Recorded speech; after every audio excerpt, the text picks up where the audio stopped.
Buonasera a tutti, amici di Angolo Nerazzurro, buon inizio di settimana, bentornati sul canale. Periodo di pausa nazionali, andiamo quindi anche a vedere un po' delle indiscrezioni che sono uscite sia sull'ultimo calciomercato dell'Inter, sia su ciò che potrebbe essere dell'Inter il prossimo anno. Non sono delle voci buttate lì, per così dire, a caso, sono comunque delle indiscrezioni che provengono da una firma autorevole del giornalismo sportivo come quella di Fabrizio Romano, firma autorevole in particolar modo quando si parla di calciomercato. Ebbene, Fabrizio Romano ha parlato di Akanji, di Frattesi, di Denzel Dumfries e di quella che sarà un po' la priorità per l'Inter nel 2026. Ci sono delle indiscrezioni anche sulle idee future dell'Inter legate ad Aleksandar Stankovic e andremo poi a vedere anche quali saranno gli impegni che attendono i nostri nerazzurri con le rispettive nazionali. Naturalmente, prima di iniziare, come al solito, vi ricordo un bel like se vi sarà piaciuto il contenuto del video e l'iscrizione al canale nel caso in cui non siate ancora iscritti, non vorrete insomma perdere di vista il canale stesso e contestualmente dareste anche un aiuto importantissimo. Iniziamo innanzitutto dall'indiscrezione legata a Manuel Akanji. Ricordiamo, l'Inter ha un prestito con un diritto di riscatto fissato a 15 milioni, diritto che diventa obbligo al raggiungimento o dello scudetto o di un numero prestabilito di presenze.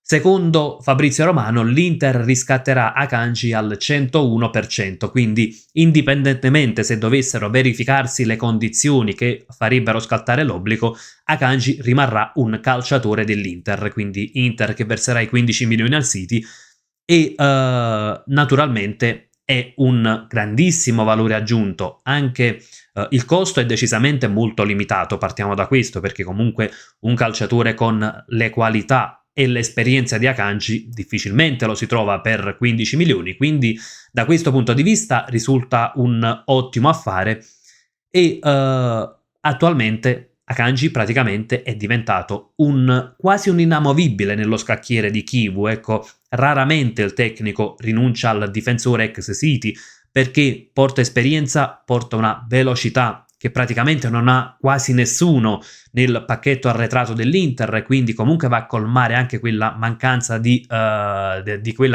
caratteristica appunto della rapidità. E poi porta una grandissima qualità anche in fase di possesso, di impostazione. Molto spesso vediamo anche Akanji proporsi, fare i movimenti corretti per dettare una linea di passaggio al compagno di squadra, quindi insomma è un calciatore che aggiunge tanta qualità anche in fase di palleggio. Naturalmente viene da una squadra di Pep Guardiola, quindi ovviamente le caratteristiche legate alla fase di possesso le ha sviluppate alla grande, e con un Inter che molto spesso inizia l'impostazione proprio dai difensori, a volte anche saltando il centrocampo, andando direttamente dagli attaccanti. Ecco, avere da un lato Bastoni e dall'altro Akanji è un grandissimo vantaggio, quindi sarebbe un'operazione assolutamente da approvare. Dicevamo, c'è poi un'altra priorità nella prossima estate dell'Inter ed è quella del difensore centrale, quindi l'Inter non si limiterà soltanto al riscatto di Akanji, ma andrà con forza a cercare un altro difensore, anche perché ricordiamo sia Acerbi che De Vrij sono in scadenza e potrebbe non rinnovare anche nessuno dei due. Personalmente mi piacerebbe tenere ancora De Vrij, perché comunque anche per la situazione anagrafica rispetto ad Acerbi, perché secondo me si adatta meglio ai principi di gioco di Kivu. Ecco, non è un fulmine, però forse rispetto ad Acerbi ha un pizzico di rapidità in più, quindi ecco, a me piacerebbe comunque che l'Inter, se dovesse puntare su un solo centrale e con l'altro fosse Stefan De Vrij. Proseguiamo poi con le indiscrezioni che provengono ancora dalla firma autorevole di Fabrizio Romano, e l'altra indiscrezione è legata a Davide Frattesi, che molto spesso si è detto l'Inter ha confermato, Kivu vuole assolutamente confermare Frattesi e probabilmente sarà anche vero, però c'è stata la possibilità che Frattesi c'è stata la possibilità per Frattesi appunto di partire nell'ultimo calciomercato, perché il Newcastle in 2 occasioni si è avvicinato al calciatore. la prima volta prima di acquistare Ramsey, e poi c'è stato anche un tentativo last minute, poi l'infortunio di Sandro Tonali non era grave e il Newcastle ha dirottato l'investimento su Voltemade, quindi sull'attacco. L'Inter non avrebbe chiuso la porta per Davide Frattesi, però avrebbe certamente preteso una cifra molto importante, quindi dal mio punto di vista credo dai 40 milioni a salire. Sensazione che comunque anche qui la situazione sia stata gestita bene, perché svalutare, svendere Frattesi no, ma con un'offerta importante sarebbe stato giusto, ecco, valutarne la cessione. Nulla naturalmente contro il calciatore, non metto in dubbio le sue qualità, ma sono caratteristiche che, come abbiamo detto più volte, si sono sposate poco col tipo di gioco dell'Inter in questi anni, e anche con Chivu continuo a vedere un Frattesi che comunque parte dietro nelle gerarchie. Chiaramente se una riserva e un Newcastle di turno viene ad offrirmi 40-45 milioni, chiaramente il pensiero di cederlo devo farlo. Fabrizio Romano ha parlato anche di Denzel Dumfries e ha chiaramente detto che la clausola rappresenta un rischio, non che lo scopriamo oggi, ma ci sono degli interessi dall'Inghilterra, dalla Spagna. Dumfries ha una clausola di 25 milioni attivabile entro la metà di luglio, quindi all'inizio del calciomercato. Nel caso in cui l'Inter non dovesse nei prossimi mesi trovare un accordo per il rinnovo eliminando questa clausola, diciamo che le possibilità di perderlo per una cifra tutto sommato limitata sarebbero fortissime la prossima estate. Chiudiamo quindi con le indiscrezioni del famoso giornalista e invece passiamo al nome di Aleksandar Stankovic. Ricordiamo, Stankovic è stato ceduto al Bruges per una cifra di circa 10 milioni, l'Inter ha una recompra nel 2026 per 23 milioni, nel 2027 per 25 milioni. È un calciatore che non è uscito assolutamente dai radar dell'Inter, anzi l'Inter potrebbe pensare di riportarlo a casa, soprattutto per diverse buone prestazioni. Comunque Stankovic è un calciatore che riesce ad abbinare, ecco, una buona fase di palleggio. Qui vediamo le statistiche dell'ultimo anno, quindi degli ultimi 365 giorni. Vediamo, si trova comunque con buone statistiche all'83esimo percentile per passaggi completati, al 74esimo percentile per passaggi progressivi. Perde forse qualcosa nei contrasti, qui nella scheda vediamo Tekels al terzo percentile, però poi guadagna tantissimo per dire nei duelli aerei, dove si trova addirittura al 93esimo percentile.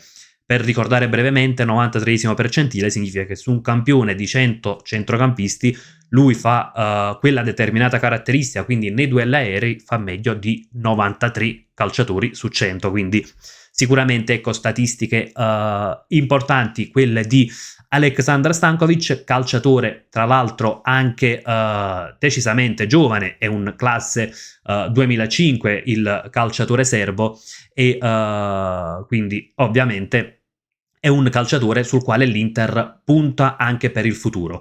Attenzione però, molto probabilmente il riscatto non avverrà la prossima estate, o meglio il controriscatto, la recompra più che un controriscatto, ecco, la recompra dovrebbe avvenire nel 2027, quindi per 25 milioni.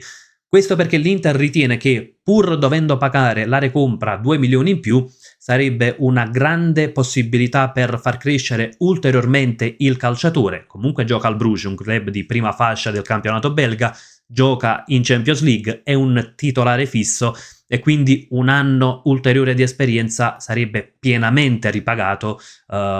Insomma, i 2 milioni in più che dovrebbe versare l'Inter per la recompra sarebbero pienamente ripagati da un ulteriore anno da protagonista al Bruges. Tra l'altro nel 2027 scade anche il contratto di Hakan Çalhanoğlu, quindi non dovesse partire la prossima estate, non sarebbe da escludere proprio questo avvicendamento nel centrocampo nerazzurro, quindi l'uscita di Çalhanoğlu e il ritorno di Aleksandar Stankovic.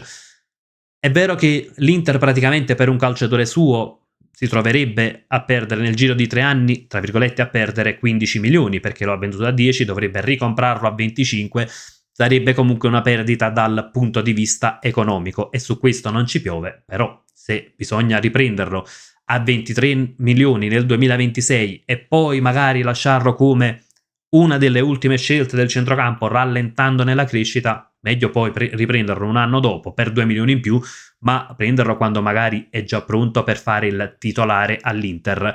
Calciatore che secondo me, per quello che sta dimostrando, potrà in futuro assolutamente prendere le redini del centrocampo nerazzurro. Passiamo invece anche alla situazione attuale, quindi con i calciatori che saranno impegnati nelle rispettive nazionali. Andiamo anche a vedere quali sono proprio gli impegni di tutti i calciatori. Vediamo i convocati. Nell'Italia ci sono Barella, Bastoni, Di Marco, Pio Esposito e Davide Frattesi, che saranno impegnati sabato e martedì 14 nella doppia sfida della nazionale italiana. Nell'Argentina Lautaro Martinez impegnato sabato e martedì a luna di notte, quindi le 18 di lunedì, l'ora locale. Purtroppo ancora una volta, naturalmente, per Lautaro Martinez, così come lo sarà per Carlos Augusto, ci saranno dei viaggi intercontinentali da fare e naturalmente poi sarà da valutare la condizione in vista di Roma-Inter.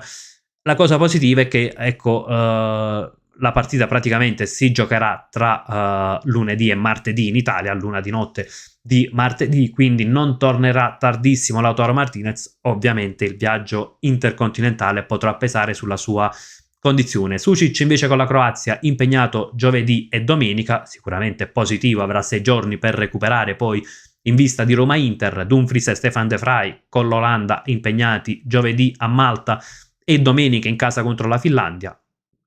Zielinski impegnato con la Polonia, anche lui giovedì e domenica. Manuel Akanji, di cui abbiamo parlato prima, Svezia-Svizzera e Slovenia-Svizzera, quindi venerdì e lunedì.